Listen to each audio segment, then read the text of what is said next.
Okay, so we're recording, so we have to behave ourselves, no cuss words or anything. So, welcome everybody. Thank you for your patience. My name is Samsarah Morgan, and this is our regular Tuesday night Shiphrah Circle Community Doula meeting. But we're doing special things this evening. We have a special, wonderful guest. Linda Bennett is with us today to talk to us about natural family planning. I want to welcome the folks who are with us for the first time who are not part of our regular circle. We're really happy to have you here. And this event is free of charge. However, we would really love it if you were able to make a donation to Oakland Better Birth Foundation. And you can do so by going to our wonderful website, www.oaklandbetterbirthfoundation.com.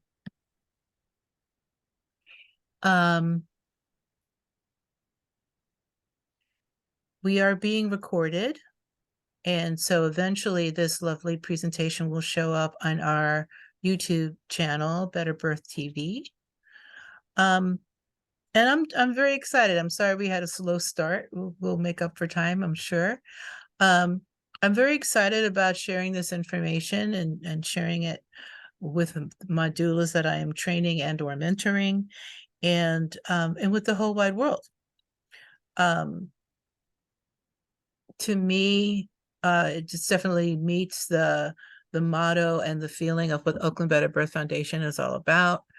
We're very committed to information about birthing and our reproductive lives, and having agency in our reproductive lives is a human right. And one of the concerns of the culture that we live in is that really important life-saving information is kept from us or sold to us in an inferior fashion. So I think it's wonderful for us to know how amazing our bodies are, and that we're not slaves to our bodies, which is something that I feel can oppress a young, fertile human being, feeling like, she's being held hostage by her body. And that's not the case at all. So we're talking about, we'll get into it. I'll leave it to our speaker to explain everything in depth. But just prepare to be amazed to hear about your wonderful body and what it can do, and what you can support your body in doing. Also, I'm a big fan of people who want to be pregnant, being pregnant. It's a good thing for babies, and it's a good thing for the society for babies to have come through mothers who deeply wanted to be mothers at the time of the pregnancy. So this is another process that helps that a lot. So with that, I will turn it over to my friend Linda Bennett. Hey, Linda. So, Samsarah, if you click on the slide little goodie at the bottom, and if you help me by advancing the slides when we're done with each one. That's what I'm going to do. And then what I need now is, it's not in slideshow, which it should be Down at the bottom. down at the very bottom.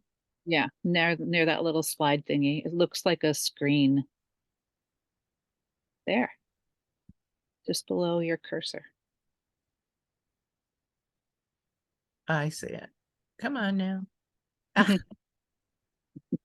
There we are. Great. So we can keep going. I love that you labeled this a gift of freedom. I do believe that that is very true. The freedom to know our bodies. Definitely. Keep going. Welcome. Welcome. You guys can interrupt me anytime. This is what I learned to do as a teacher for a while, is what are we going to do here? Understand the physiology of fertility, discuss how knowing our bodies facilitates our awareness and choices, know what questions to ask. We're going to talk to people about this. What questions are we supposed to ask? What discussions should we have? These are some ideas about that, especially with individuals seeking a natural method of family planning. Describe the differences between two main approaches. Learn how to check for fertile type fluids. I just learned today that a lot of people are preferring the word cervical fluid rather than mucus. Oh, really? Yeah, that's Okay. new to me, but we've had a little discussion on Facebook today about that. Oh, dear. So I'm using both words. Learn how natural family planning strengthens a couple's relationship. It really does. Gain an understanding for the wondrous design of our bodies. Okay. Why? Let's see if we can answer that question. Okay, next one. So I've done a lot of work in medical, especially with birth control and family planning. Here's a short list of some of the cons of the medical approaches for family planning. Interference with natural body processes creates problems. Hormones.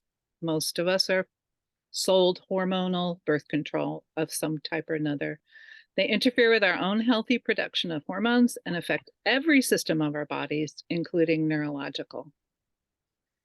IUDs cause pain and reactions within the uterus. Most scientists still cannot explain exactly how they function Hmm. in preventing pregnancy. Barrier methods have a high failure rate due to the inconvenience of using them. That's cervical caps, diaphragms, condoms. An artificial method of birth control may have long-term as well as short-term side effects. Some of them can cause permanent infertility, even for people that want to have babies later. A medical approach to fertility puts the medical profession, clinics, even politicians in control of our reproductive choices. Pros. It's a shorter list because it's simple.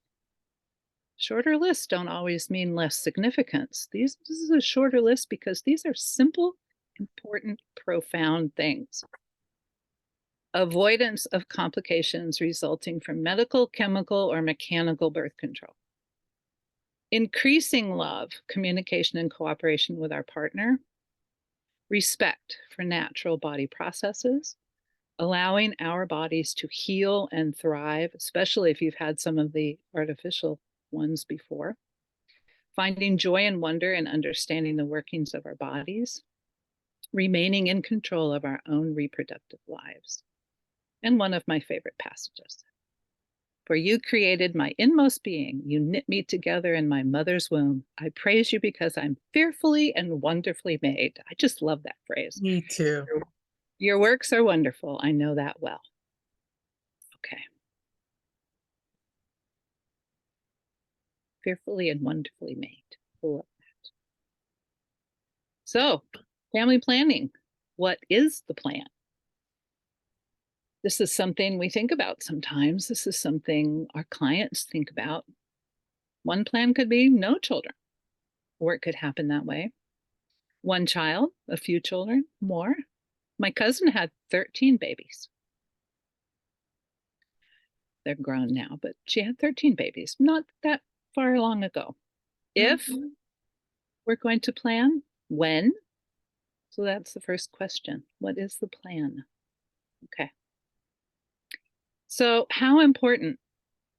The next question when discussing family planning is how important is it not to conceive? Part of the process of making decisions about family planning choices is motivation is partially there from the motivation of that it is important not to conceive or not to conceive within a certain time frame.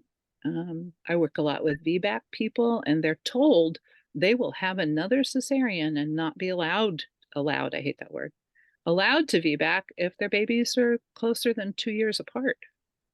So how important is it not to conceive this year? That can make a difference in a couple's motivation to do what they need to do for natural family planning, or it might make it not a good choice for them. Hmm. High desire or medical need to avoid pregnancy must be accompanied by motivation to use the method correctly.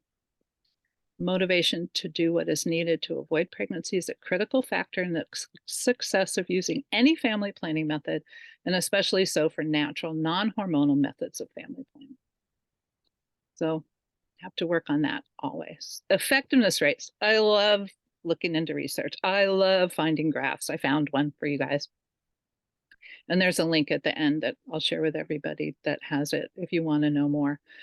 But you got to look at effectiveness rates, and theoretical effectiveness rate for any method is always higher than the practical everyday effectiveness rate.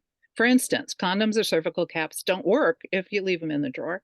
Pills don't work if they're taken consistently. So there's a difference between the theoretical effectiveness rate and the actual practical everyday effectiveness rate. Natural family planning requires commitment and communication combined with understanding of the body's cycles. But I think you might be surprised at the chart, which comes from Guttmacher, which every year looks at the most recent data and research on effectiveness rates. I think that's the next slide. It's a little hard to see, especially if you're looking on your phones, but these are all the different methods. Implant, vasectomy, IUD, tubal surgery, IUD, injectable, blah, blah, blah, all the way down. See all the yellow ones. The black dot is the theoretical perfect effectiveness rate. The clear circle is what usually happens in real life. And if you look down, there's 3 that are marked in orange on the left side. And the third one is fertility awareness-based methods. So the actual effectiveness rate can be as good as condoms, better than withdrawal, better than injectables, better than vaginal rings, patches, if it's used properly. So what you do with the parents that you're working with that are thinking of natural family planning can make a big difference in improving the effectiveness rate. If done correctly, NFP performs better than most birth control methods you get at a clinic setting. And I have caught babies with people pregnant on everything known to man and woman. Vasectomies, tubal ligations. I've caught 5 babies where the IUD came out either just before or with the placenta. Wow. Definitely caught babies on birth control pills used appropriately. Some women weren't told that when they're taking antibiotics, the birth control pill effectiveness goes way down. Yep. So effectiveness rates are really interesting. If you want to know more information, I really recommend Guttmacher, and there's a link. I'm done with this slide. Any questions on this slide? If folks are putting things in the chat, I can't see it. So is there someone who can kind of keep an eye on the chat to see if there's any comments there? Oh, good, because I can't either. Yeah. I'll keep an eye. Oh, thanks. Okay, thank you. Is there any comments in there at this point or questions that people have? No, nothing in the chat. I don't know if Okay. anyone has questions.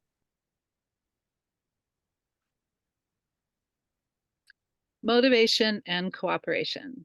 For NFP, FAM, fertility awareness method to be successful takes highly motivated partners who understand the biology and cooperate with each other to achieve their goals. And in the middle of this, there's some links that I'll make sure you guys get to. In Catholic teachings and guidance, in addition, they call for dialogue and mutual sensitivity to each other. Periodic continence requires a profound understanding of the person and love. So a whole lot of the information that we have, the most practical, down-to-earth, effective information we have, comes from the work of the Catholic Church and many of the doctors that work with the church and families that use natural family planning. That is, I'm glad that you have that in here, and I will say, but being Catholic myself, I'm very impressed with the study that has come out of the institutes here at the Catholic Church, and it's one of the few times when you see folks putting their money where their mouth is, right? Because if you say that you support one thing over another, wanting to have like clear proof why it is helpful for people, they've done a very, very good job of that.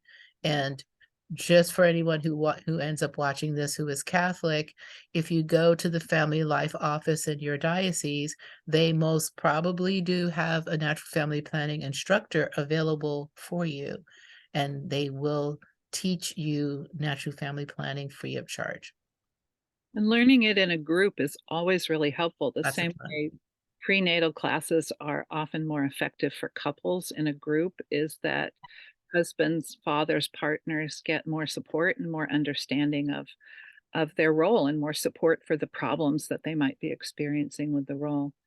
The only problem I ever had with Catholic Church teaching on natural family planning is some of the groups are restricted to married couples only. So you may need to develop a few resources in the community to be able to serve people that might not be married.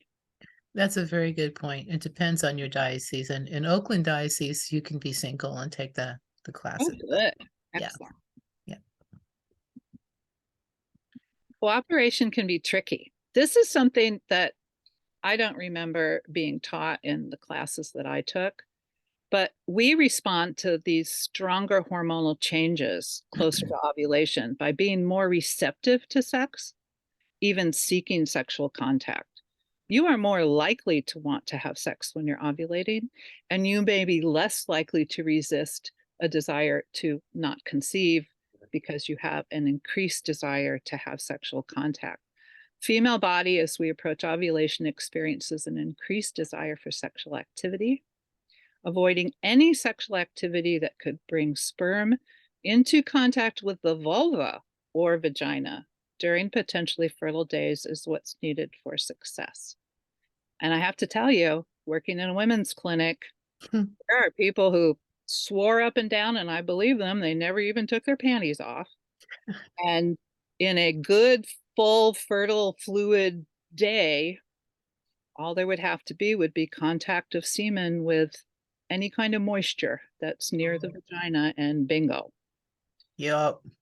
Yep. So fair warning on that one. Abstinence can deepen each partner's regard for the other. Okay. Male bodies are really interesting. Tell you a story on the next slide. They respond similarly in the presence of the pheromones of the ovulating female body. Some of the drawbacks: pulling out, often used as an excuse to go ahead and have penetrative sex, but avoid conception. Pulling out, which is interrupting vaginal penetration before ejaculation, for an official definition, may not be effective. 2 reasons: sperm is present in pre-cum, and male sexual responses encourage deep penetration at ejaculation, and that can be hard to resist. And pheromones are powerful influences of male behaviors. Next slide. There was a study. University of New Mexico researchers, 3 altruistic guys, recruited 18 subjects, scantily clad women dancers, to log their work shifts, earnings, and menstrual cycle on a website for 2 months. About 5,300 lap dances.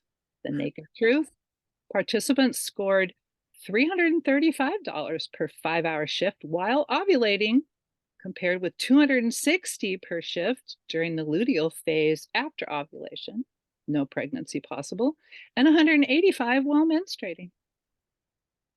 Wow. That's a very interesting study. I must have had fun doing the study. I can imagine. So what to do? What to do: learn, communicate, agree, say no or later when appropriate. Yes. So natural family planning for avoidance. Using fertility awareness methods. It's only natural family planning if sexual contact is avoided during possible fertile times. Some people try to get around it with other kinds of sexual play or using a barrier method like a condom during it, but then that's not natural family planning. Okay, and not as effective. Go on. Tracking signs of fertility. To prevent conception, so it relies on an awareness of a combination of certain signs of fertility. When it's present, no sexual activity that might allow sperm in the vagina or near the opening, or can be used to get pregnant. Here's an example of a Billings ovulation method chart. It's kind of small to see, especially if you're on your phone, but there's red, the first red days are for periods. So day one of a cycle is always the first day you start bleeding. And I learned from an obstetrician that you actually have probably started bleeding about 8 hours before you see it, but they just count the first visible sign of a period. If your cycle is short, you might ovulate near the end of that, have fertile mucus near the end of the bleeding, actual bleeding. This is a clear chart that has specific fertile mucus signs that show that those are days, and they've got little baby signs that shows those are days that you could make a baby. And then it has a couple of iffy where it's yellow, and then it has green for safe days.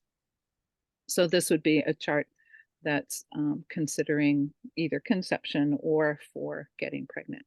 Timing of sexual activity or sperm introduction at the most fertile times is how you get pregnant.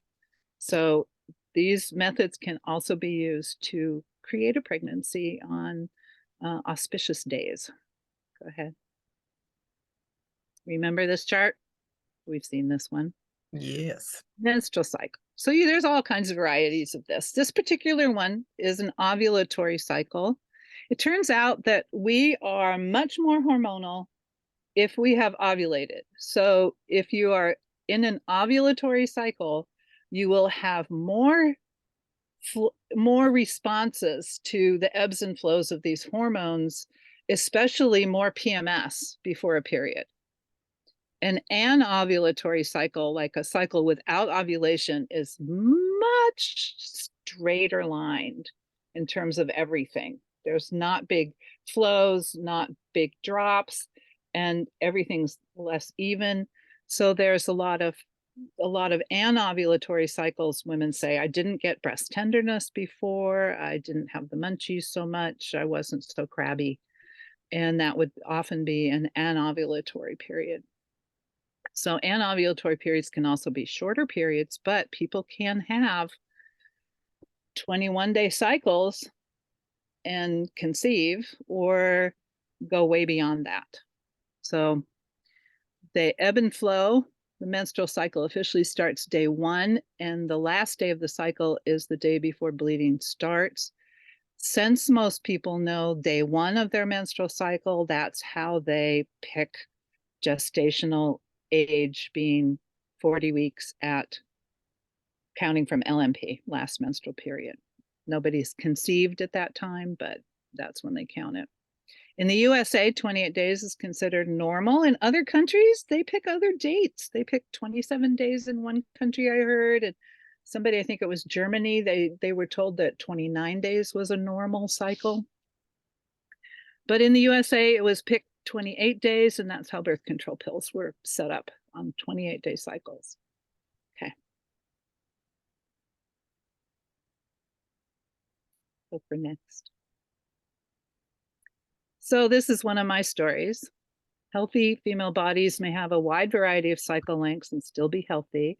As a midwife, I had a woman come to me and she said, I really, really want to have another baby, and I have a problem. I only menstruate every 18 months or so. Had happened since she had started having periods. They had one child. She was married with one child. In that cycle, she got pregnant by surprise. Instead of having a period at 18 months, somehow she got pregnant and then had the baby. And then it had been one whole cycle of 18 months with a period. And now she really wanted to be able to get pregnant.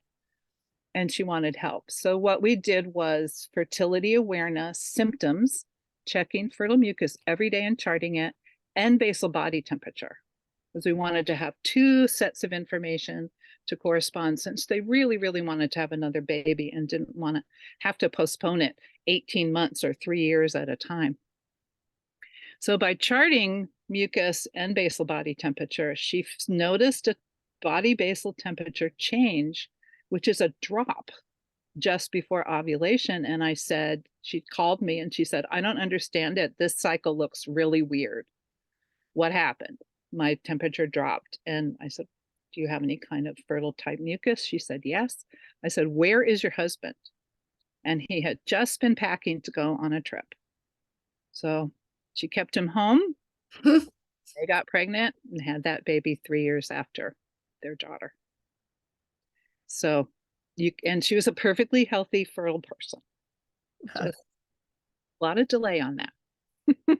That's really interesting. So she was having bleeds that long period length of time, but she was actually ovulating in between. Yes, she would ovulate 2 weeks before the bleed. Interesting. Interesting. Yeah. So we usually ovulate 12 to 16 days before we have a period, before we start bleeding. So periodic abstinence, what does that mean? When a heterosexual couple agrees not to have sex at certain fertile times, not by days of the cycle, which is the old calendar rhythm method, Right. but because they're signs of fertility. How? This works best when both people have a strong agreement. Classes reinforce the science. NFP can be as effective and sometimes more effective than medical or mechanical methods of birth control. Mechanical methods, I'm thinking barrier methods like condoms, cervical caps, diaphragms. Okay. Here's a picture of a chart. NFP facilitates cooperation and communication. My hint is check in the morning, preferably in a shared bathroom. If both partners learn NFP, BAM together, and access the charting data together, this increases success rate. So if you both use the same toilet and you've got a calendar right next to the toilet and you're marking that calendar with fertile signs, then both people know what's going on. A lot of times that I've talked to families who were using or trying to use natural family planning, there was a breakdown in communication where she knew there were fertile signs, but it wasn't marked, and then she forgot, or she forgot to mark it, things like that. So marking the calendar and having the information available to both people, communication, facilitates the cooperation by maybe not even thinking about sex, doing something else that day. Checking the fertile chart daily. Post a calendar with notes right next to the toilet. That's my recommendation. Okay. Be right there. No problem. Any questions so far? Comments? Well, as I walk back to the computer, I would like to make the comment about this thing about the abstinence days. What I like to talk about when I talk to people about abstinence days, that those aren't actually days that you don't have to abstain from being romantic or being loving, being affectionate. We're just talking about any situation that allows those sperms and eggs to potentially meet up. Exactly. So people can read together, love each other, Netflix and chill all they want. Talk to each other. How about that in a relationship? Talk to each other. Yeah. There are so many ways. Our culture is kind of fixated on penetrative sex as the be all and end all, and it's lovely. I'm not complaining. And then there's also so many other ways that couples can show affection towards each other. So I kind of balk at the word abstinence because it feels like it emphasizes like you're giving up something. Whereas avoiding an unwanted pregnancy is not giving up anything. It's two people being loving towards each other, really. I like that a lot.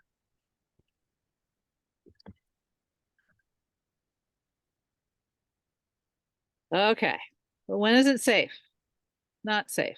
How does it all work? So let's do a little anatomy and physiology.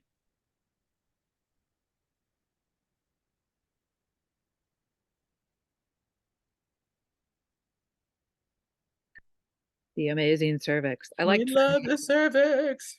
I like finding this big round circle for the cervix. All right. This is a picture of the vagina and the cervix with a speculum in place. So it's a clear speculum so that you can see the top and the bottom walls are separated using the speculum. So there's a lot of stuff to look at when you look into the vagina, and on the right and left-hand side, but specifically on the left-hand side, you can see the vaginal rugae or rugae. And those are ridges. Those are fantastic. They're folded. They're basically folded mucosa. So they allow the vagina to be quite stretchy and come back easily. So if something like a speculum is inside or any kind of penetration, then there's a stretchiness to it. When a speculum or nothing is in the vagina, those walls are collapsed against each other. They're actually touching each other. Wow. When a woman has sexual arousal, the vaginal fluid actually has been seen coming off of those walls like sweat comes off your brow.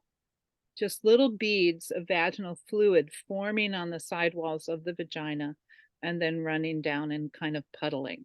So that's where your vaginal fluid comes from. And we should always have some. We should always have some mucosa. We should always have some vaginal fluid because this is tender tissue. And just like the inside of your mouth, it's helpful for it to be wet since it sits against other tissue. So that keeps it from being nice, normal, and healthy, especially if the ecological balance is okay in the vagina. So the cervix is the rounder thing, and at the opening is called the os. So that's the opening to the canal. Since the cervix is really about this big, it's long, that's the external opening in the vagina. And then there's a canal that then opens into the uterus itself. So any questions about what you're seeing? It also shows a remnant of the hymen. So this is something that during any kind of self-exam or any kind of examination, you can see this remnant of the hymen. I think the hymen is often why the vulva is pictured as a rose with the little petals there.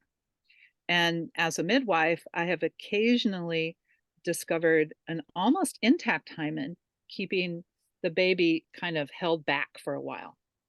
So that was one tough little piece of tissue. Interesting.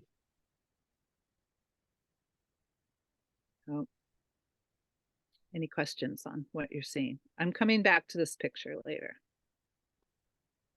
So kind of classic structures. I hate the diagrams that make, I've asked women in clinic how big they thought their uterus was, non-pregnant. And most everybody, like over 80%, made their hands like as big as a pineapple. Goodness. And you can so understand that, especially if it's cramping. It sure feels awfully large and awfully productive of pain. But the truth is, your uterus is about as big around as your ear, but rounded. And when you see a diagram like this, it's the little curved uterus has been stretched way out like this to better see some of the aspects of it. Oh, goodness. So, yeah. So diagrams like this are really interesting, but honestly, uterus is about as big as your ear, but quite rounded when it's not pregnant. So go ahead. So I was just going to say the thing about these diagrams that always seemed very misleading to me was that it makes it look like the vagina is just like a tubal opening. Mm-hmm. Like what you were just explaining about the tissue touching, and that it closes again. If something is in it, then it stretches around it. But it just seems like such a misconception. And I just, as an adolescent, I just remember being like, oh, I just like have this like opening inside of me that's this like vast space. Like it just seemed so bizarre.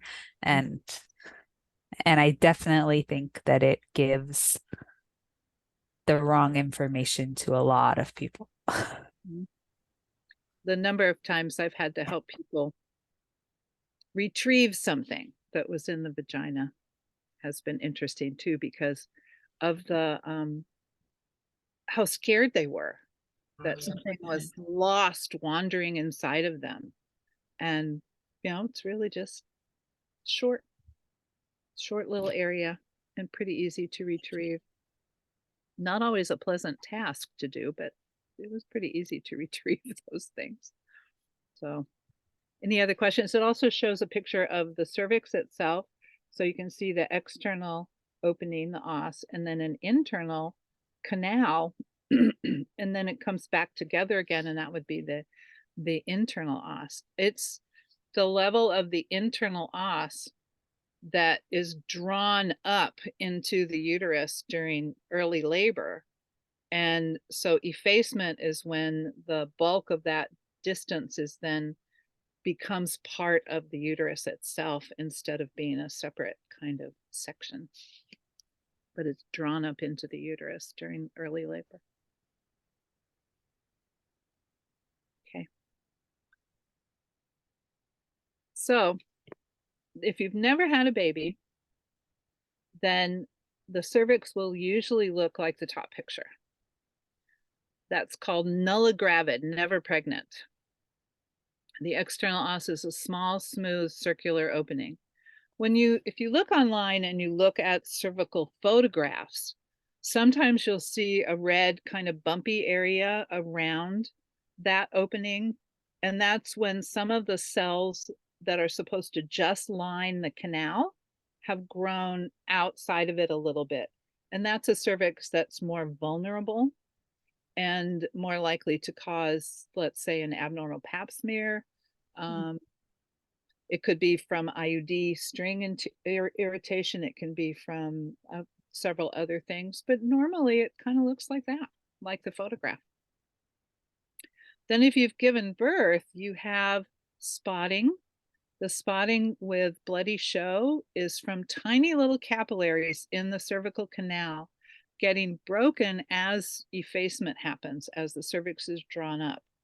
That's where the bloody show comes from, mixed with the cervical mucus. But as baby actually passes through the cervix during transition, there is often small little tearing there. And it can be one of the sources of some of the bright red blood that comes out with baby on baby's head or baby's shoulders. Can be a little bit of that tearing. Linda, there's a question in the chat.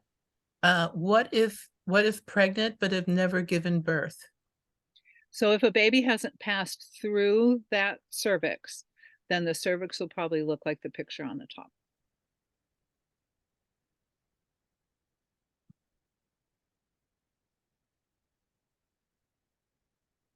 Come on. Getting all okay. So this is a pretty good picture. I like this one of the cervical canal. There's all these little side canals and crypts and little caves in the cervix, and they're lined with the glands that produce the mucus and the fluids of the cervix. So they're called little crypts, like little hidey places. When cervical mucus is infertile, it blocks the passage of sperm. It's an actual barrier. So that cervical mucus starts to form near the end of bleeding with a period, and it blocks the opening to the uterus during the whole pre-ovulatory phase, or the whole cycle if ovulation doesn't happen. When pre-ovulation hormones cause changes in those glands, and the cervical mucus becomes more fluid, so it becomes cervical fluid, and it begins with just a little bit of wetness, just a little bit of slipperiness at the opening of the vagina when you wipe in the morning, or if you go deeper in to feel the cervix yourself, then you might have even more information. So the sperm get partial access to these little crypts, and the fluid supports their staying alive. So you can think like calendar method dictated 28-day cycle and ovulating on day 14. And so you can think, well, 3 days before day 14, day 11, I'm safe. So you have sex on day 10 or 11, but if you have a little bit of pre-ovulatory fluid in the cervix, the sperm can live in there and drift up into the uterus, especially as the rest of the plug there becomes a lot more fluid. So you can have sex, not have sex, and then get pregnant. So sex can cause a pregnancy days later. I didn't write in how many days later because the different methods usually say certain dates, and I didn't want to have to reference all of them. But it could even be as much as 5 days later. Mm-hmm. So I've gotten pregnant near the tail end of a period. So I know that happens. Yep. Yep. And fertile fluids are very supportive of the sperm's journey through the uterus. The vagina is hostile to sperm. Cervical mucus is blocking sperm, and then cervical fluid is supportive of sperm. And one of the aspects of this that I didn't write in any of these, which I might as well share, is if you could, at the same time that you're checking cervical mucus, see what's going on in the fallopian tube and the ovary that's about to ovulate. As that ovum starts to push and make this little cyst on the ovary, fluid starts to escape from it that matches in very many ways cervical fluid and is very sperm supportive. So the ovary is producing a little bit of extra fluid. The tubes are producing a little more fluid. The tube can actually move around the ovary. So one of the things that can cause infertility is a tube that is unable to move flexibly around an ovary to the spot that's going to release the egg. So, Oh. so if it's all stiff or scarred and it doesn't have the opportunity to move over, because you could ovulate anywhere on the surface of that ovary. So it's not like the diagrams usually show egg in space is what I call it. An egg bursting into this hollow space and somehow making it into the tube. It doesn't work that way. They work in conjunction with each other. The ovary is producing extra fluids. There's fluids being produced in the ovarian tube. The fluids themselves, when they touch, draw each other to each other.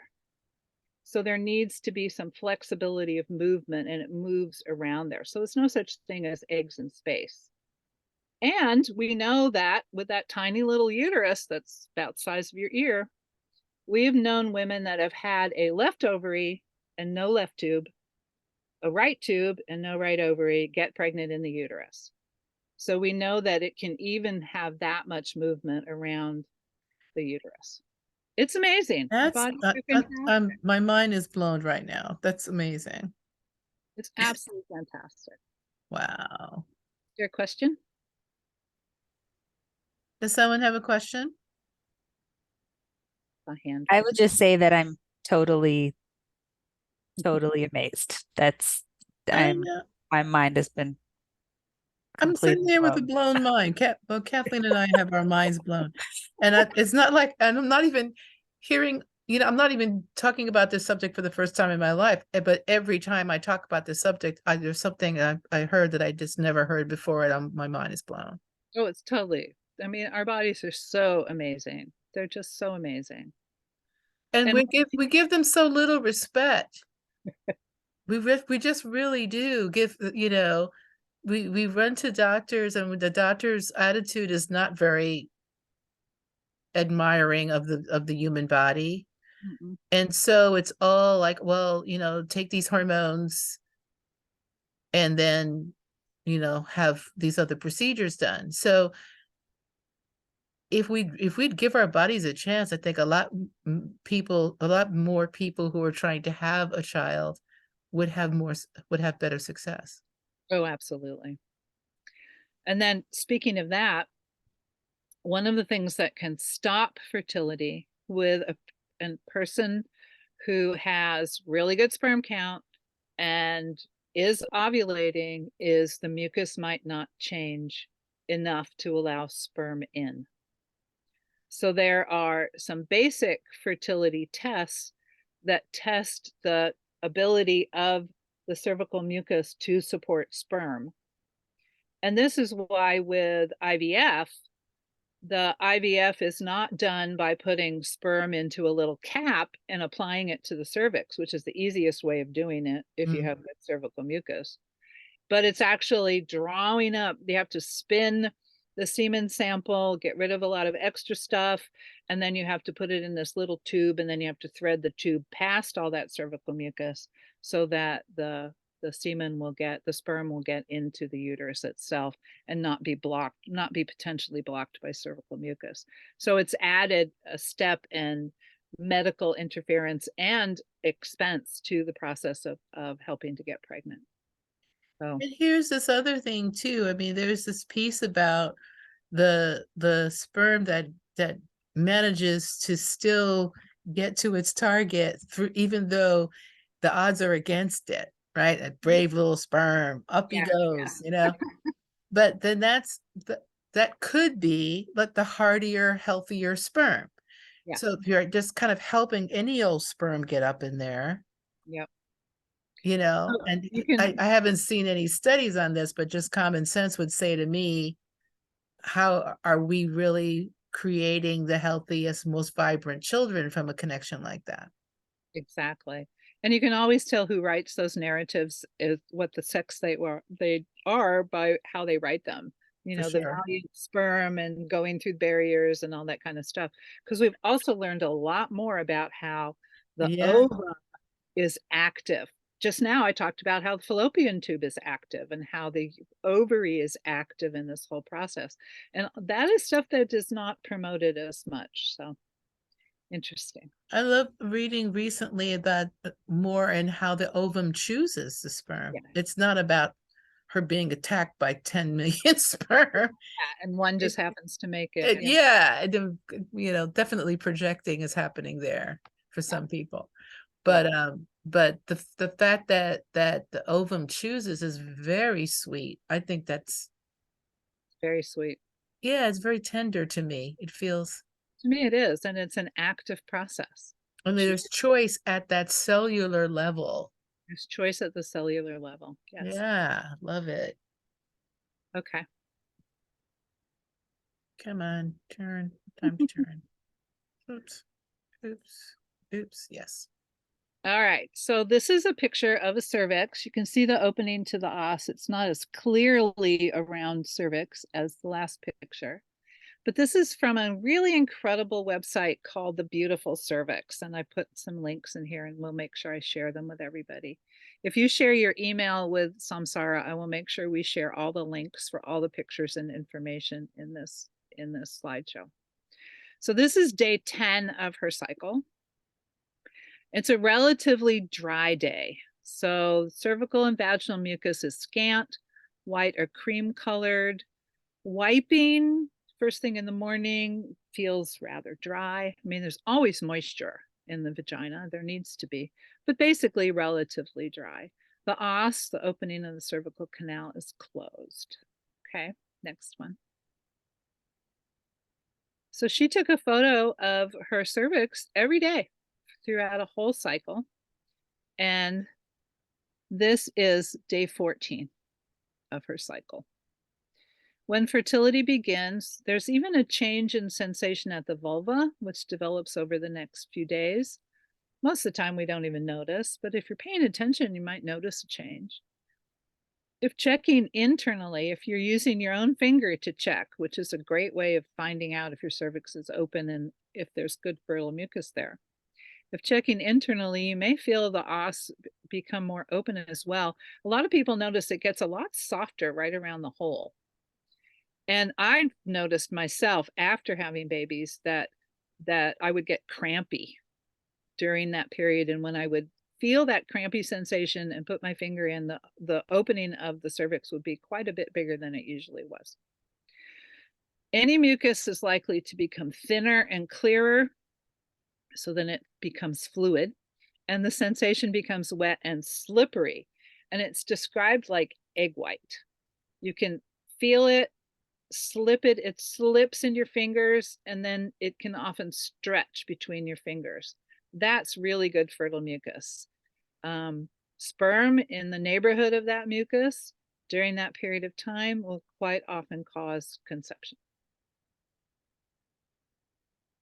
So back to the vagina and the cervix. So do you think this is an ovulatory cervix or a not ovulation cervix?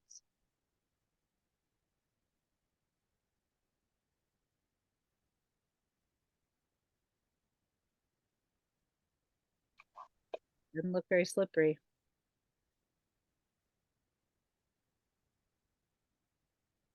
Scant white mucus. It's pooling, but there's not a whole lot of it. Can't really tell if the cervix is open or not because you don't know what to compare it with. This is why doing this over more than one cycle makes it even more effective as well. Because over 3 or 4 cycles, then you start seeing what your changes are. So if you had never seen that cervix before or never felt that cervix before, you wouldn't know if it was more open or less open.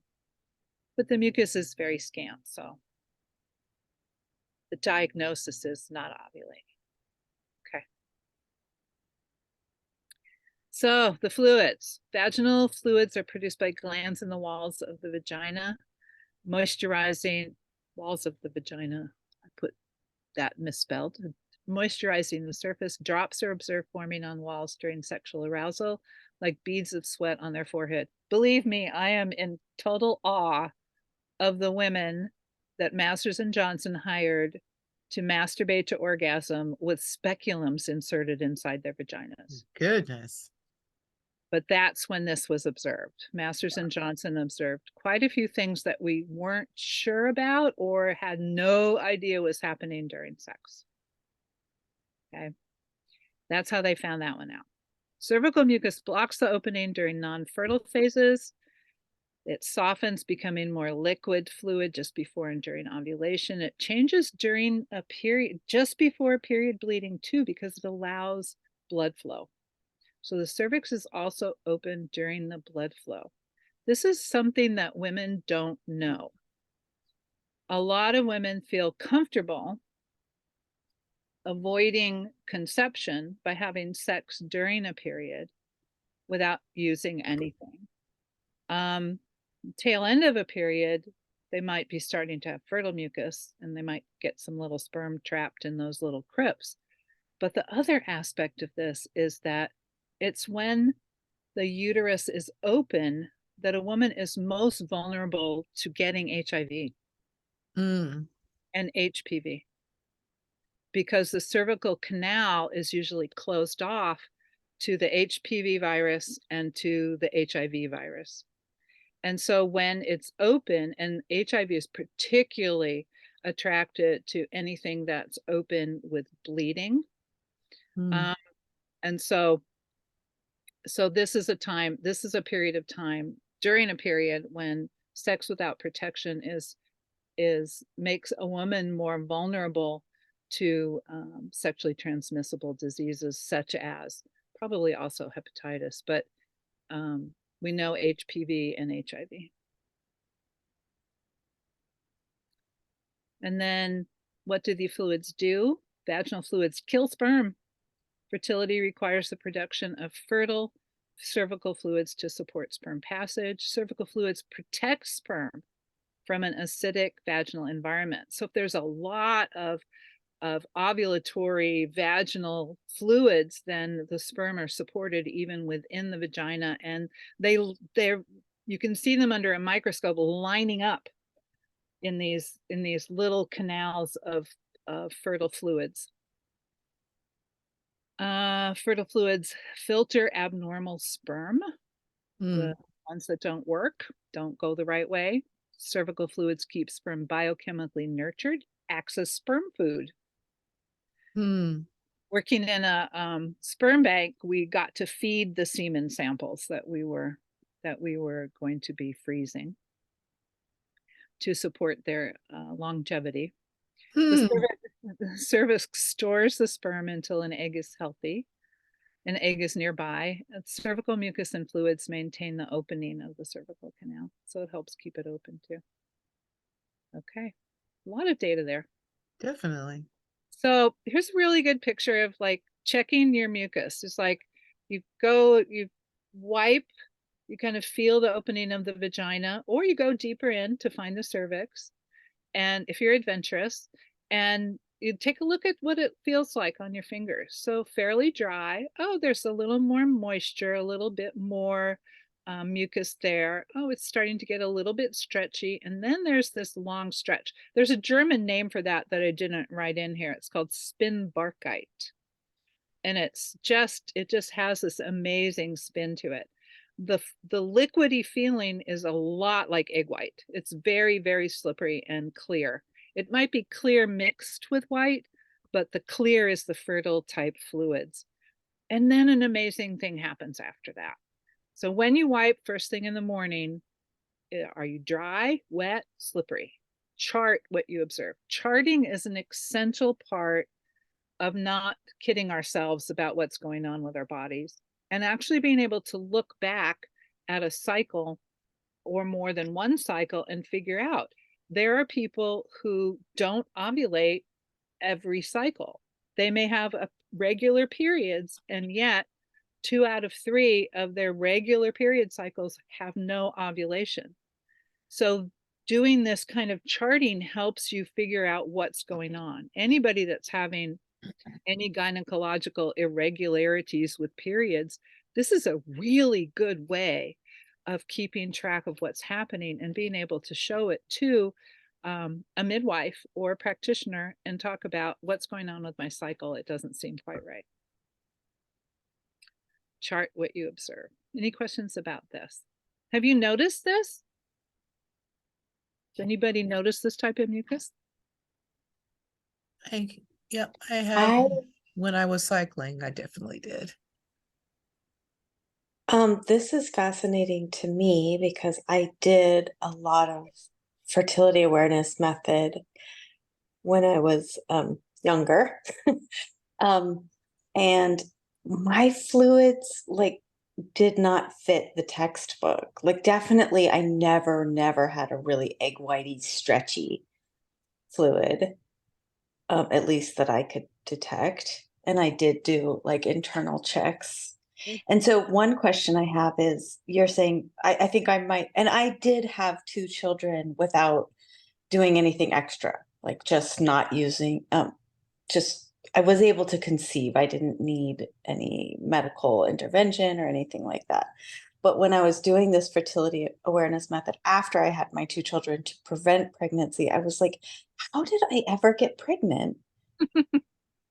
And so my question right now, as you're talking, is you're saying some people don't ovulate every cycle, although they bleed every 28 or however many days. And I think that may be me. But so is it possible that someone, I guess, my question is the cervical fluid a definite indication of ovulation, or can you have that slippery fluid and not ovulate? You could build up towards ovulating, but not release an egg. This is like if a period is expected and then it's delayed. Sometimes the ovary is stuck at almost ovulating. So then you could have a lot of the hormones that create fertile mucus, and yet the ovary, for one reason or another, usually scar tissue, is not able to actually release the egg. So in my 20s, I had a lot of problems with delayed periods and the development of ovarian cysts, which is quite common in the 20s. And periods would be delayed, and then intervention would have to happen to bring them on again. So, and PCOS, people with PCOS often have problems with actually getting to the ovulatory part of pre-ovulation, and they get stuck in certain parts of the hormonal cycle. So that's possible. And so if something like that is happening, is the cervix still, it sounds like it's possible that the cervix is still changing the fluid that it's producing. So you're getting that fertile fluid, but the egg's just not coming out. It's just not happening. Yeah. Okay, thank you. Yeah. It's tricky, isn't it? So were you saying, oh, I'm sorry, I had a question. Sure. Were you saying that if you have PCOS, it's basically harder to get pregnant then? Yes. But I don't know how many babies I've delivered for PCO, people labeled PCOS and told they could never get pregnant. One of them was told she could never get pregnant, and the cramping she was having and the spotting she was having was because of her PCOS, and he didn't bother to do a pregnancy test. She was already 4 months pregnant. Oh my goodness. So is there like a way to like, it's just a change in your hormones? That's what PCOS is, right? PCOS is polycystic ovarian syndrome. So it means that the ovary is constantly trying to ovulate and then not able to. And it's associated with being pre-diabetic. So it's associated with blood sugar levels. It's a genetic disorder. It tends to be passed down. There's a lot of things that can be done with somebody that's challenged by a PCOS diagnosis. Thank you. Welcome.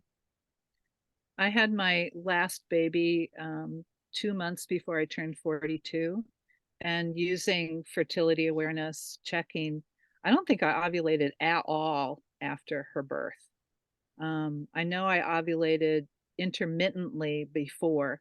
So after her birth was when I went into, about a year or so later was when I went after breastfeeding, 2 years of breastfeeding with no bleeding at all. Then I had spotty sporadic bleeding and then went into perimenopause. So I know I probably didn't ovulate at all after her birth. She was my last chance. She's lovely. Okay, next slide. So, how to check your cervix? Before you talk about that slide, I want to just ask something about the last slide, which is very Sure. interesting with the mucus, because I remember when I was like an adolescent, I would notice it. And, you know, we don't really learn about our bodies or this stuff. And it was like, what is this discharge? Why is this in my panties? Like, what's happening, you know? And then as I got older, I realized like, oh, this is ovulation. Because usually too, I can feel ovulation. Like I'll have some cramps or something. And so I just started checking in with my own body. But it's very interesting. I wonder like how many, it's not even really a question, but it's just an interesting thing as you show this, like how many when young girls, young women, or, you know, folks that have this part of their lives don't learn and they think it's nasty or STD or they don't know what's going on. And it's just all of this stuff that happens. And sometimes it's very, I just really appreciate you saying, because sometimes I do notice it happens and other times it doesn't. So it's nice to know like, oh, maybe even though your My Days calendar might say you're ovulating, if you don't see this, you may not actually ovulate this cycle. Yeah. And I do think that we should be teaching people who have started having periods about their cycles, and so they can understand the physical sensations that they're feeling. And we do tend to think that more discharge means we're dirtier, and it's actually the vagina's mechanism to keep itself clean.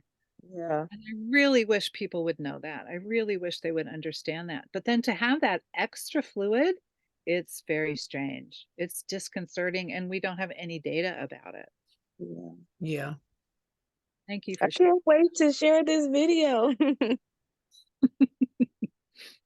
Well, Absolutely. you know, it is one of those things that you just want to run around. You want to stop women at bus stops and tell them about it, because we're told such negativity about our bodies. There's this whole thing, everybody's douching and putting all these harsh chemicals up our beautiful yonis, which are, you know, I had a nurse say to one of my clients, oh, she should be careful having the baby, having a baby because the vagina, and this is a nurse saying this, the vagina is one of the filthiest parts of the body. And I'm like, and you went to nursing school.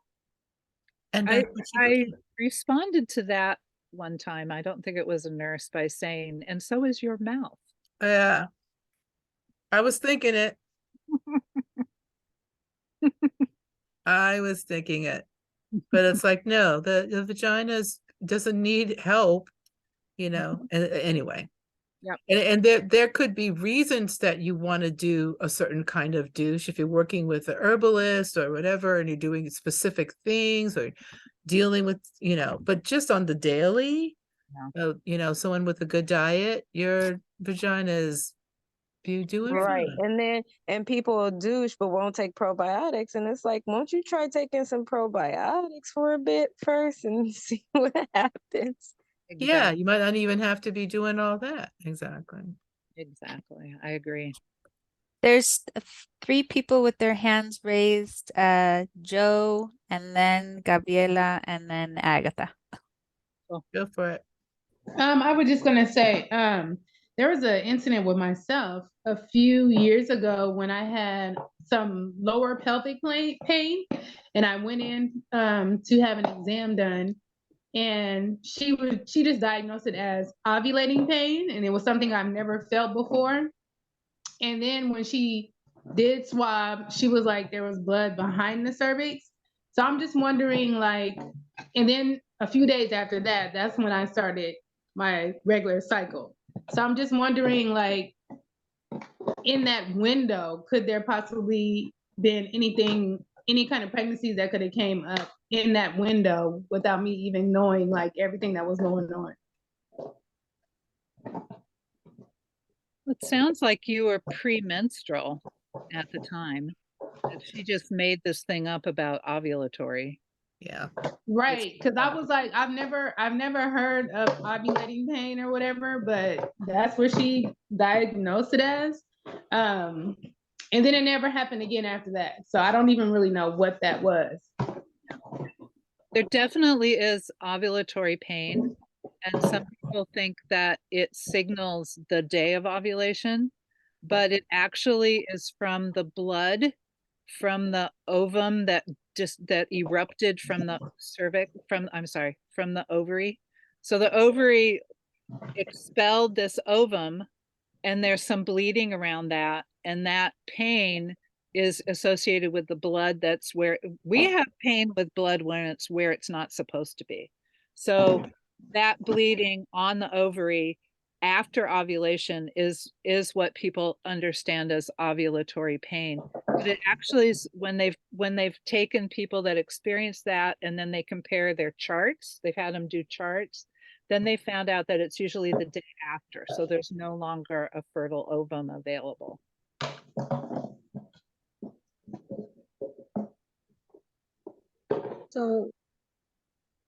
So after you have your question answered, please take your little hand down so we know who's next. I just wanted to ask what you ladies think about yoni steaming. I wanted to get your feedback on that because it's something that I've been talking to some of my girls about. And you guys were, mentioning the douching and how girls now are not really aware that cervical discharge is normal and they don't know the difference between normal and abnormal and what it's supposed to smell like. So just want to know your honest opinion about yoni steaming and your input on that.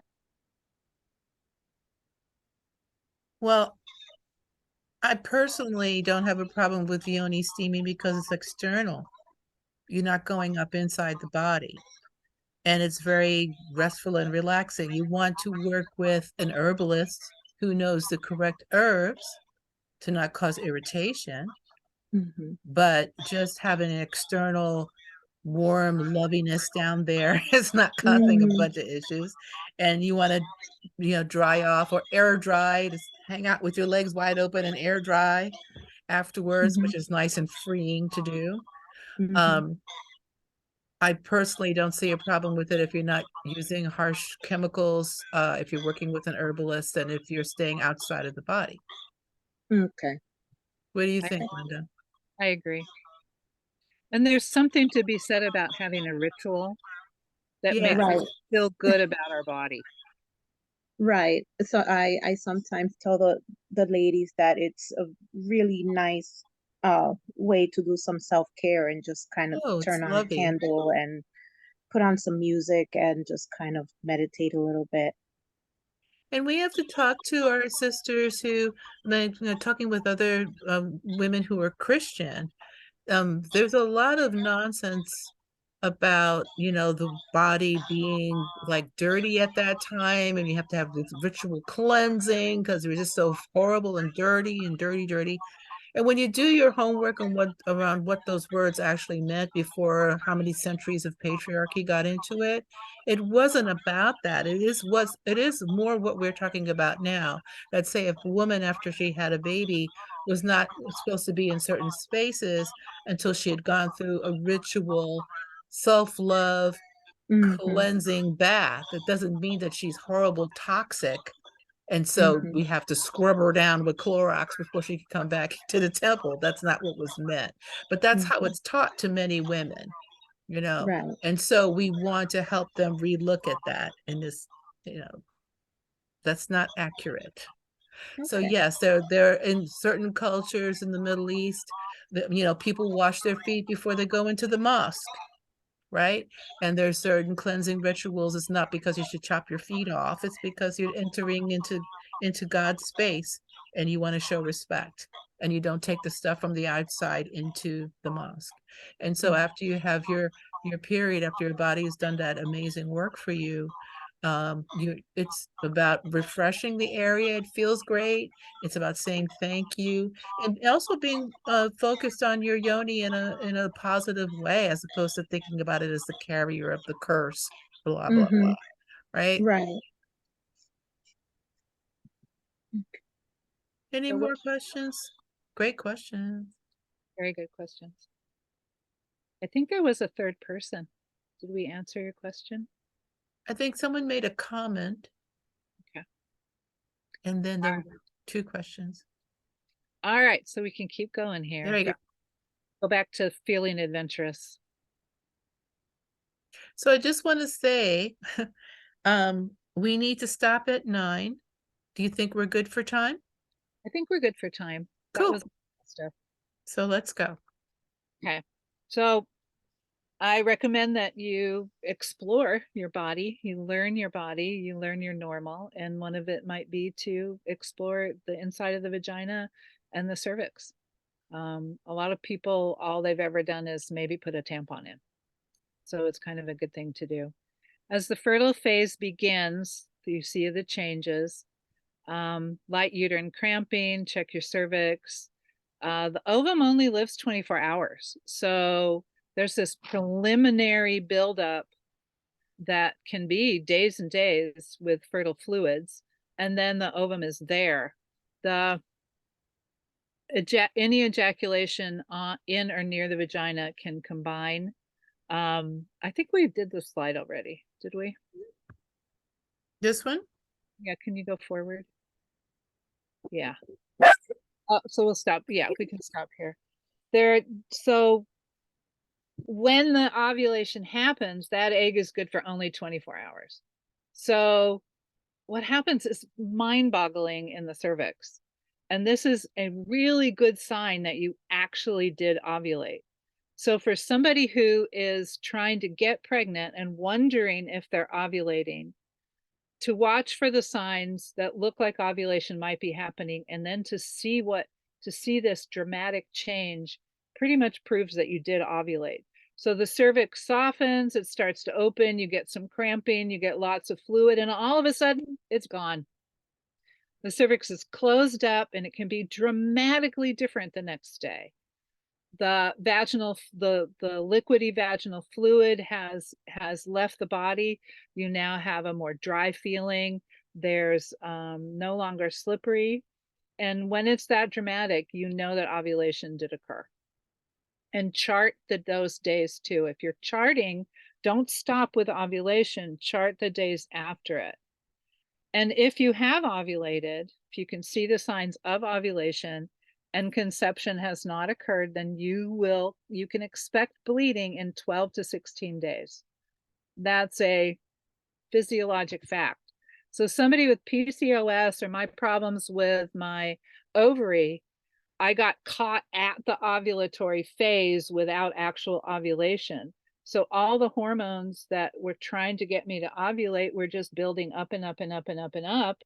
and nothing was happening, and it just made you feel weird, and it can make you feel awful. So the hormones when those hormones, the estrogens, go way up and then they drop is around the time that the progesterone comes up. And if conception has occurred, the progesterone levels just keep building and they help maintain the pregnancy in early pregnancy. It's why it's called progesterone. It's for gestation. It promotes gestation. If pregnancy did not occur, then all of a sudden there's a dramatic drop, and it's the dramatic drop that brings on bleeding for a period. So again, if you're stuck at that phase and it's not working for you, then you get stuck at that hormonal progesterone phase for a long time. Okay, next.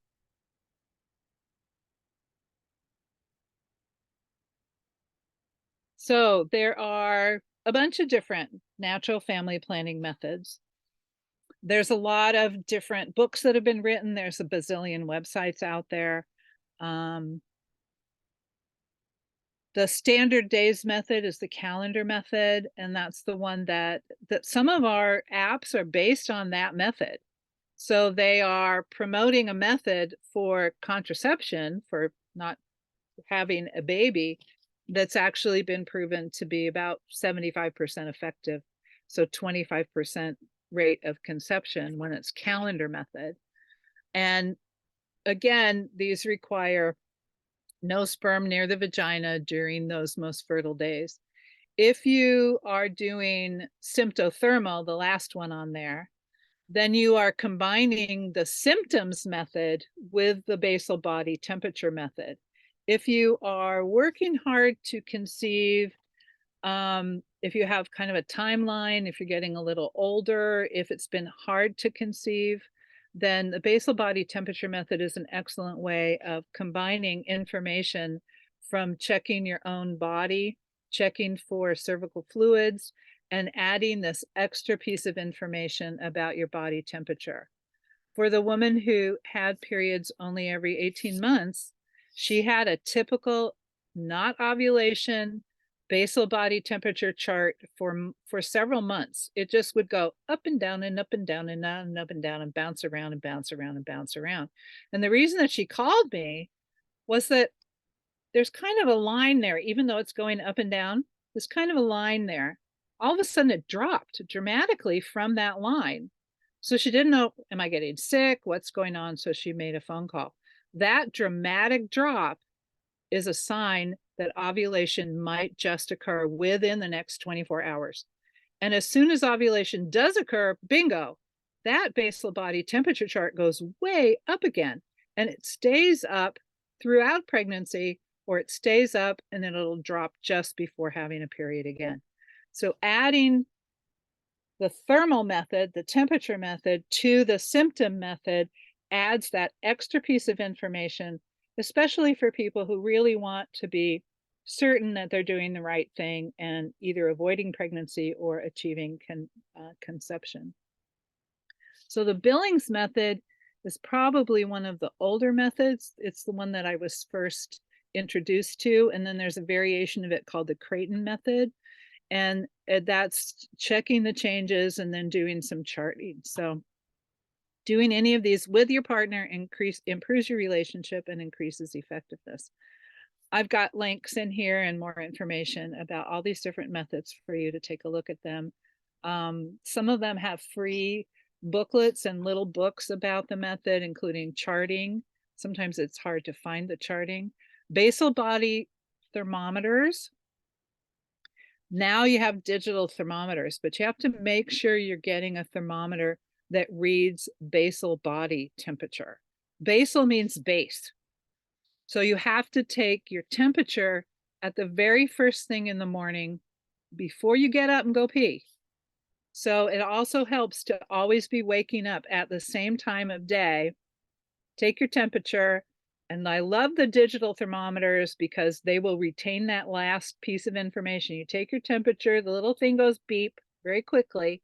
You can set it aside again and go back to sleep if you want. But you get up at the same time of the day, take your temperature, and then you chart it. And then you can see this pattern. And again, charting for at least three cycles starts to give you an idea. The first cycle, you may not get a clear picture because you're new at all of this, but after about 2 or 3 cycles, we found that we can get a really accurate idea of what's going on with the body. Any questions about that? Last time I bought a basal body thermometer, I think it was 10 or 15 bucks. Here's the calendar method. Has about a 25% failure rate. This is the one my mother was taught. She was taught to use the calendar method and then use a diaphragm on the potential fertile days. She had us 4 kids in less than 5 years apart. And then she said, what the heck? When she finally was able to talk to me when I was in my 20s and already had a baby, she said, after that, I just used that damn diaphragm every time and never got pregnant again. Okay, so that's the calendar method. That's what our parents used. And that's still in many of the apps. Okay, next slide.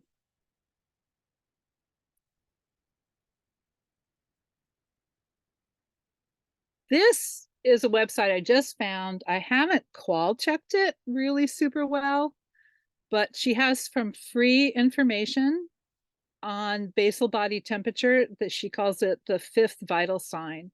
And she also has an app available. So if anybody has any experience with this, I'd sure like to hear about it, because so far the things that I've read on her site and in her book are wonderful. And I love the idea of being able to download a chapter for free and take a look at it. So the link is will be available or is later.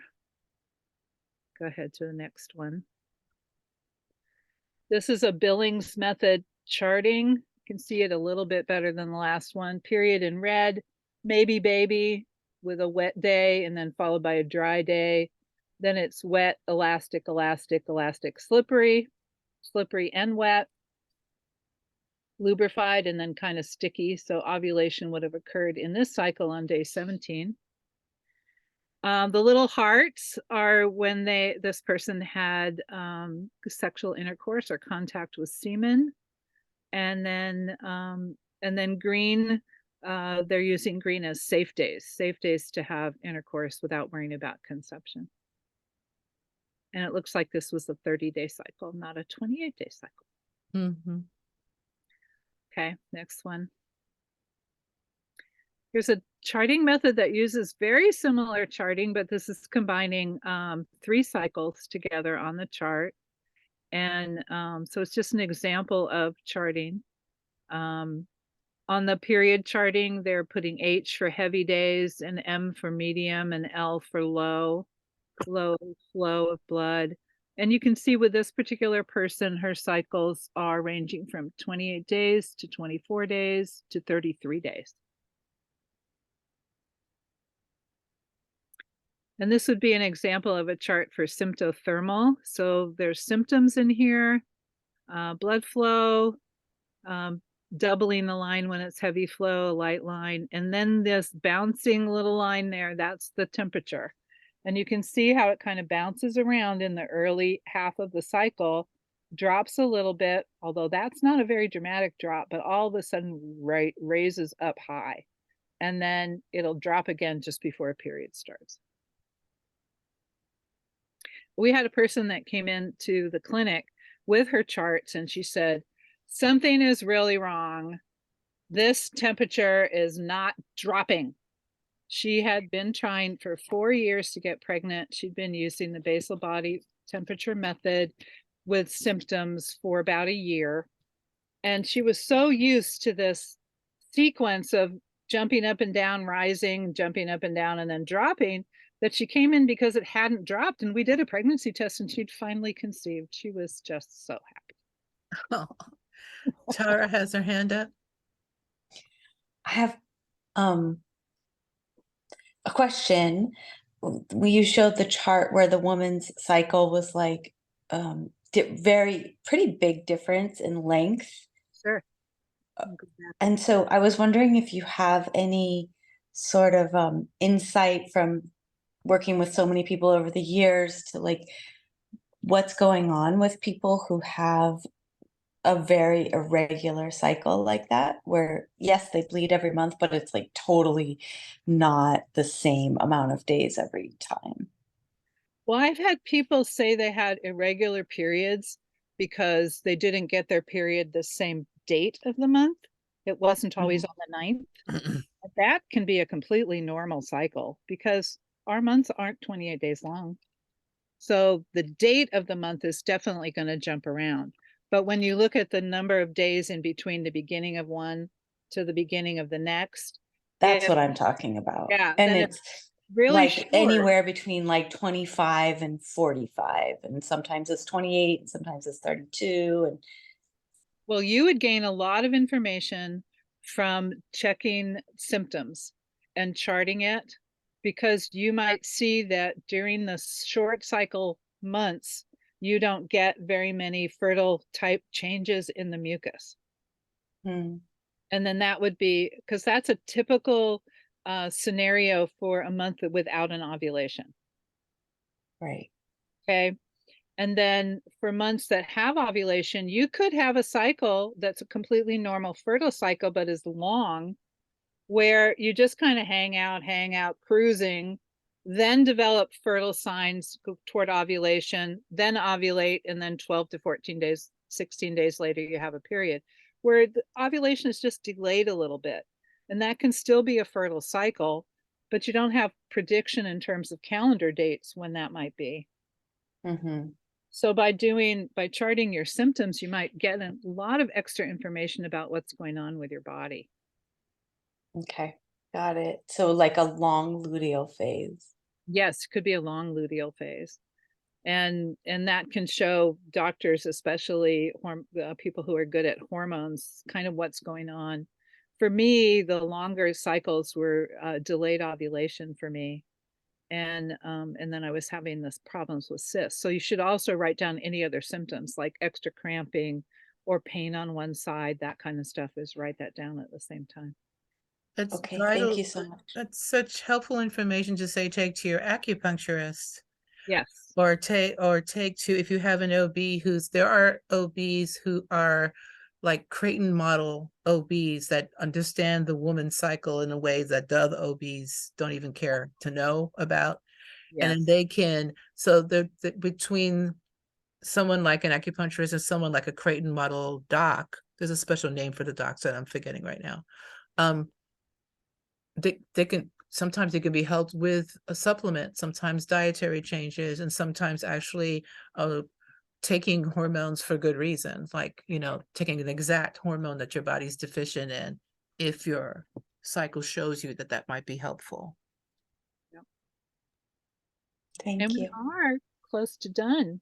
So when pregnancy is desired, timing sex or insemination for the peak day increases the rate of conception.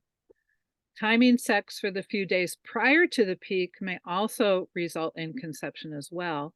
Sperm may hang out in the crypts and be released over the next few days. Cervical mucus or fluid tracking is one of the most powerful tools. It's estimated that abnormalities in cervical fluid may account for 3 to 8% of subfertility in women. Again, it can actually block the passage of sperm. And so then there's a small barrier to overcome in order to be. One of the couples that I worked with, I was working at a gynecologist office at the time. So the couple came in for fertility help. And the first thing the doctor wanted to know is if she had been charting. And the second thing is, have you had a sperm count? And her charting showed ovulatory patterns, and his sperm counts showed mostly dead sperm. Oh, poor guy. And what was going on in his body was he had a varicose vein in the scrotum that was making his testicles too hot. So he was making the sperm, but then they were dying or immature because they were too hot. So that was a very, very simple outpatient procedure to handle that varicose vein. And within 3 months, they were pregnant. So beautiful. Oh, it can be simple, or it can be extremely complicated. Yeah. Okay, next one. So timing and sex selection, there is a thing about changing the timing of exposure to sperm and sex selection. And it turns out that the way they figured out that there might be a connection with the timing of sperm and ovulation is when they started doing artificial insemination. When they did it, and they always wanted to, make the most possible time, efficient time for getting pregnant, timing insemination on the exact day of ovulation results in a higher percentage of boys than the average, around 75–85% boys instead of about 55% boys.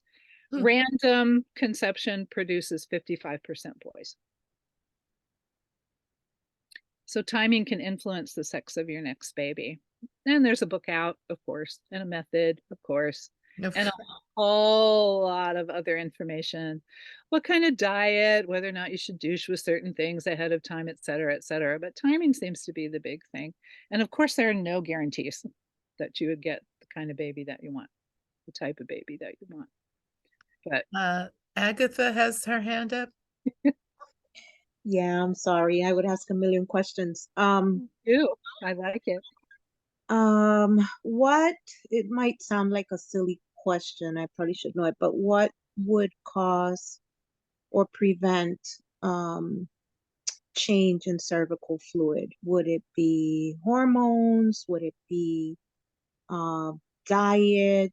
What would prevent a woman's cervical fluid to like not change and affect her fertility? Well, diet and exercise are always the underpinnings of health. So diet and exercise are always healthy. And we know, especially with men, that their sperm count is highly susceptible, highly fragile creatures they are to things like cold or the flu or stress or not sleeping or their diet. So we know, we can see it in sperm counts like very, very easily, that how diet and exercise and stress will affect fertility in men. I think women are a little more subtle. I don't think it's as obvious a connection, but how could there not be a connection between how healthy your body is and what you're eating and putting into it and the health of your body? And a lot of it has to do with whether or not the organs that provide the hormones are supported.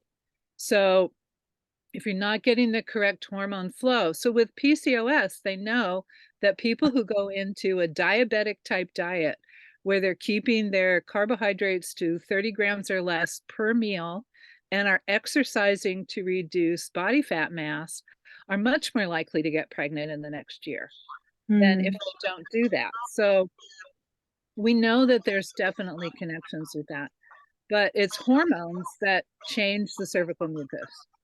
So whatever will influence the provision of those hormones. We know that in somebody about to have a baby, that cortisol, the stress hormones, completely interfere with the production of normal hormone flow, and they stop people from going into labor if there's too much stress. Right. Huh. Definitely know that will work then. So yes, it's going to also work on menstrual cycles and ovulatory cycles. Good question. Interesting. Yeah, we get back to the thing where that happens sometimes for couples who are so anxious about trying to conceive, and then they don't conceive because they're anxious about trying to conceive.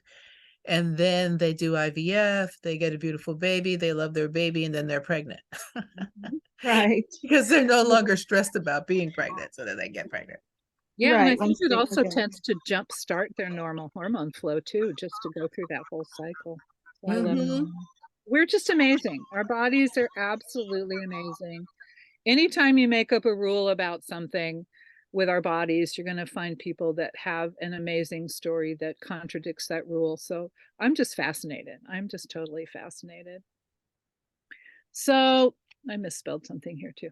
So please let Samsarah know your email address if she doesn't already have it. And I will be compiling all the little links that are in this slide series so that we can just email them to you and make it easy for you to just click on each link if you wish. Okay. And so there are many options to explore more information. Go ahead. We really are almost done. I strongly recommend that you go to the Beautiful Cervix Project. And there are many photos of people that have popped that speculum in and gotten a photo taken of their cervix and watched the changes throughout it. There's a lot of basic information in here. There's a lot of excellent stories and other information about the cervix, including things like pap smears and what's going on with all of that. I very much recommend that you visit the Beautiful, and I love this graphic. It's gorgeous. The Beautiful Cervix Project. So go ahead. Next one. And I first learned about my body and what was going on with it by working with women's self-help groups. Actually, people came down from Oakland and up from Los Angeles, and we had a good self-help meeting. They were present at the very first NOW meeting conference, and people were walking around the conference with little brown bags with speculums in them to take home to take a look. And we were really hesitant because that was an area that only our doctors had ever seen before, but we were sick of not having the information. So it was very empowering to look at our own bodies in that way.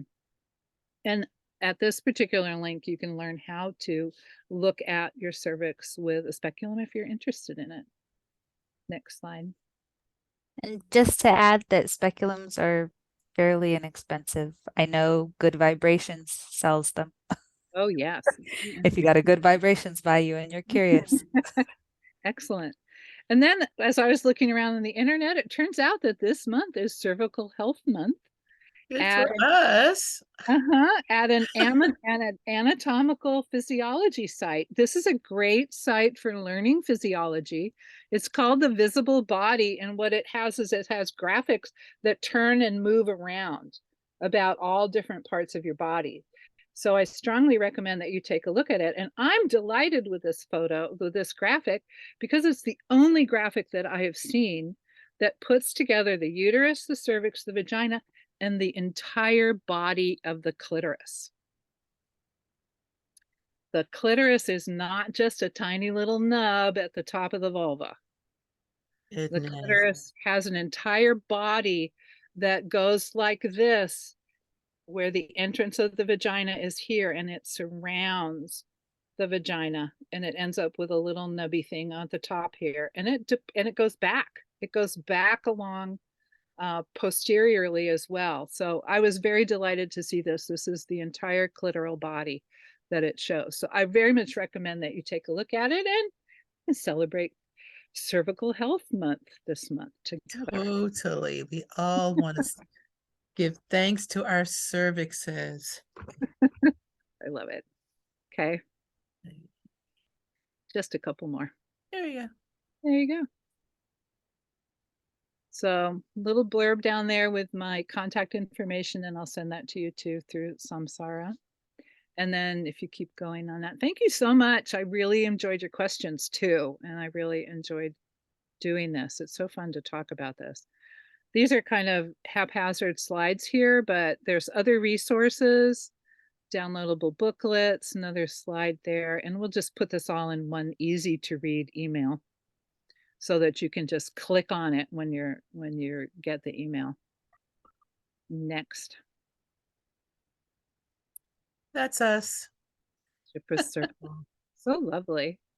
And then after that, there's some more references and research. So, okay. I really appreciate your time. We appreciate your time too there, Midwife Linda. Give us a little bit more biological stuff about you. I realize we really didn't talk about who you are very well, and we should. Okay, so working backwards, I'm 74 this year. I have 3 children, and each one was born in one of the 3 places that you can have babies: hospital, birth center, home birth. Loved my home birth the best. Over a wide range of ages, and I'm grandmother to 2 teenage grandsons, twins. I became involved in women's healthcare in my 20s in Santa Cruz with a small group of people that we were just, you couldn't even buy a pregnancy test kit ever. I would go to a medical supply place, and the smallest kit you could buy was 30 test kits. And I had a test kit in my refrigerator, and I would help people figure out if they were pregnant and help them figure out what they wanted to do with that. And this was in the early 70s.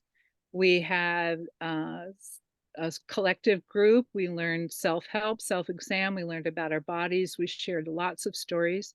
We worked as a collective to set up a women's clinic, which is still going. It actually has branched out to 3 clinics now in the area. I'm very proud of that. And as part of that group, we met midwives, and I became a midwife. I was a direct entry midwife for 21 years. I learned on the collaborative co-learning model. We didn't have anybody we could apprentice to. So we were traditional health worker midwives learning from each other and anybody who would teach us anything. We had excellent statistics. We got written up for a public health department paper. Excellent statistics. I got arrested. It was a test case in front of the California Supreme Court for whether the state could regulate midwives. After that was resolved in court, the state won, but we never were convicted of anything. They dropped charges. And nurse midwives were licensed. It took another 20 odd years for direct entry midwives to be licensed in California, which took a tremendous community effort. It's community effort that got both of those things done. Community political effort, and doulas need to be doing community political effort because sure, a lot of changes going on, and somebody else is going to dictate the future if you don't get in there. absolutely, absolutely. I retired, went from midwifery, went to Oregon, started doing medical assisting in women's health again, and became a teacher. Was a post-secondary vocational trainer in medical assisting and medical office for 15 years. One of my friends and one of my students, after I retired, both came up pregnant the same year, and I became a doula. And I've been a doula now for 7 years and doula mentor for 6 years, helping other people set up their business, understand things. I'm very active on Facebook. You're very welcome to friend me. Very active on Facebook, particularly in VBAC groups. I think the people that are unhappy with the way their births happened have the most to teach us about what we need to do for birth. And I'm working with a Doulas Latinas International nonprofit corporation. Our training is only in Spanish, which I'm a handicapped by not knowing it, but I can at least support as an ally all their functions and serve as a member of their board of directors. And we are working on setting up a doula hub so that doulas can bill for Medicaid patients and also other insurance companies and have a sustainable living while serving their own community. So that's my passion. There you go. Well, I feel honored on behalf of all present that you gave us the gift of your time and this beautiful PowerPoint presentation. Let's love it. And it's yours now. Thank you. That's even cuter there. I want to also just mention Toni Wexler's book, Taking Charge of Your Fertility. It's a very helpful book. It's very big and thick, but it's got a lot of really good info in it. It's good, especially for doulas, but it's good for anybody to look through and to know this information. And yeah, if you're Catholic, going to your Catholic diocese is a smart thing to do. It's a helpful thing to do. Take a deep breath.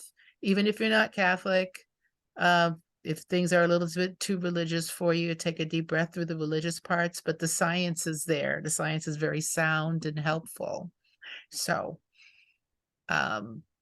we really do want to help people understand the amazingness of their bodies and how you don't have to be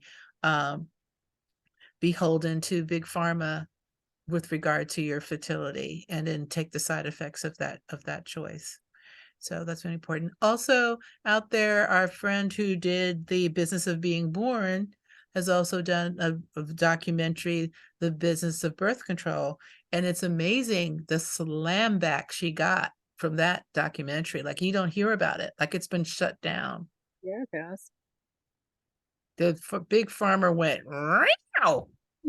And then it's like, but it's still out there. You have to look for it. You can still buy it and own it. And I really recommend for everyone to see it, because we want to support people telling the truth. And we want people to have choices, ourselves and clients to have choices, and to know you don't know anything if you don't know both sides of a thing. Right? So, lovely midwife Linda, I want you to have a lovely night, and I thank you again. Big hugs to you. Big hugs to all of you. It's been a joy. Thank you so much. Thank you. Thank Yeah, you. it's great. Good night. Thank Good you. night.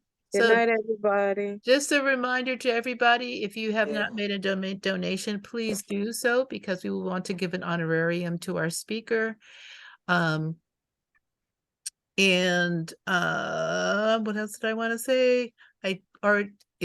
Hopefully everybody has the web address to go and just click the donate button and do whatever you can there. I hope that you found this evening helpful, and I look forward to seeing everybody next week. Next week we are starting early because we're going to have that presentation talking about the Medi-Cal benefit in the state of California. We will be starting at 6:30 next week. So peace and blessings to you all. Good night. Thank you. Good night. Good night. Thank you. Bye-bye.